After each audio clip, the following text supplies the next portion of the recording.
UAS convention in Las Vegas, Nevada. We came over to the Soar booth, and I was told we can get subdomain with Soar. And this is Darren Smith. Darren Smith, what can you tell us about Soar, and what can we do with it? Yeah, okay. Thanks for asking, Mike. Well, Soar is a platform for the distribution of maps and imagery. So I say maps and imagery because we've always been in the mapping space, but those maps can also be images. So drone operators can either sell images, singular images themselves on the Soar platform. We're quite generous, so those images get used as stock photography, whatever it's media, news, marketing type uses. And so a drone operator can put his images up on the platform and name a price between $10 and $100, and then we only take 30% of that. So it's quite generous compared to like general stock photography sites, which are tiered and takes a long time to actually get that kind of revenue from them. So we made it very easy for people to use that for images. And then so there's the mapping application. So if you're sort of beyond just the still photography portion of drones, if you're taking images and making maps out of them, we have it's basically making it dead simple for people to monetize their map images. So it's kind of like Dropbox for maps. We host the images, or you buy a subscription through us, and then the images are hosted, and then anybody can access those images, and you just give them permission. So it's a good tool for people that are in the business of generating maps, but their clients don't know what to do with these maps. They don't want to spend a lot of time learning what to do with them. They get dropped on in your account, and then they can visualize them. So just like like Dropbox, we can give them just a private link, so it's just not shared out with everybody. So it works by it's permission. So basically, you as the creator, as the content creator, have your own subdomain. So for example, if you wanted to do michael.soar.earth, then you add them as users, and so client A, client B, etc. Are added to that, and then you basically give them a password, and then they can view those images. So that means it's not visible to the world.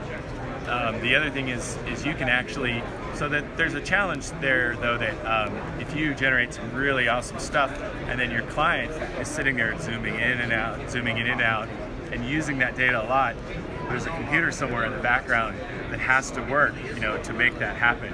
And because everything's on the cloud, it's basically pay as you go. And so the challenge is you might actually end up wearing that cost, them zooming in and out, and you don't necessarily want to do that because you just hand the image off. So we allow guys like yourself, content creators, to actually create subdomains for your clients, and so they then carry the subscription cost. They can zoom in and out all day. They're paying that cost, and you actually get 30% of that back to you.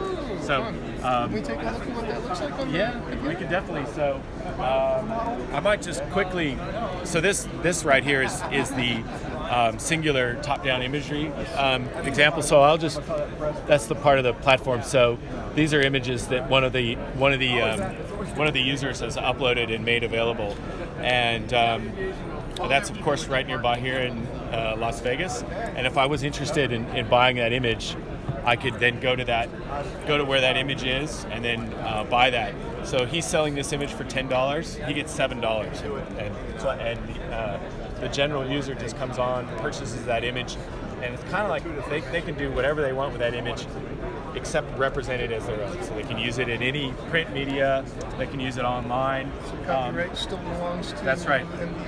Ariel. It was just by coincidence that I grabbed that image. I was hoping to run into him at the show today. He's based here locally. But once somebody buys that image, then as he builds up enough, he has to build up $50 worth of credit on the platform, then he gets paid out. So that's basically you can compare it, you can say that's like stock photography because they're pictures that tell a story, but they're only in one place. So going over to the mapping, more the business to business side of things, this is actually our CEO's personal domain. So it's we'll cut that out. That's those. Yeah. So these are all images that Amir has uploaded. So these are map images, and they're even scanned images. So that's just a paper map that was scanned, but it's been uploaded, and so his clients can then view all of these images just from their desktop, from their tablet, from their mobile, without having to buy really expensive enterprise level GIS software or have to learn how to use that stuff. You can see he's just clicking and scrolling in to visualize that image, and that's a thermal infrared image. So that's showing you the heat signature of one of the suburbs that are close to Perth, and the streets are obviously popping out because that's where the most heat is getting reflected at night, and as well the urban images. And so that's two parts of the Soar platform. The third part of the platform is, so we service drone, manned aircraft, and satellite imagery. So in Amir's account here, he could be hosting all three of those, but also we make satellite imagery available totally free. So via the European Space Agency. So it's a satellite called Sentinel. There's 1 and 2. This is Sentinel 1, and the imagery is really useful for things like news and media. So one thing that I do every day when I'm in the office is I go and look for big events in the earth somewhere, like if there's been a fire. We use that imagery, send it out on social media to say, hey, look, you guys can grab this imagery and make it available for free. It's totally free. And other people can use that imagery. So geologists use it because the satellite images capture much more of the light spectrum than, say, our cameras do. And so they can play with the different parts of the image to highlight different types of rocks. So geologists can use Area it. 51 was to happen. I could have sent that out to the news, and they had only a couple people out there. Yeah, that would have been. Yeah, if you. So it's 10 meter. So there, unfortunately, because there was only a few people, it would have been hard to see them. Had you got a lot of people at 10 meter, it would have showed up really well. But we also have access to much higher resolution, 50. So there's 10 meter. We also have 50 centimeter resolution. So like the distance from you can identify objects as long as sort of half my leg, and that stuff is used in things like surveillance and reconnaissance, oil and gas industry, anywhere that needs that really high resolution stuff.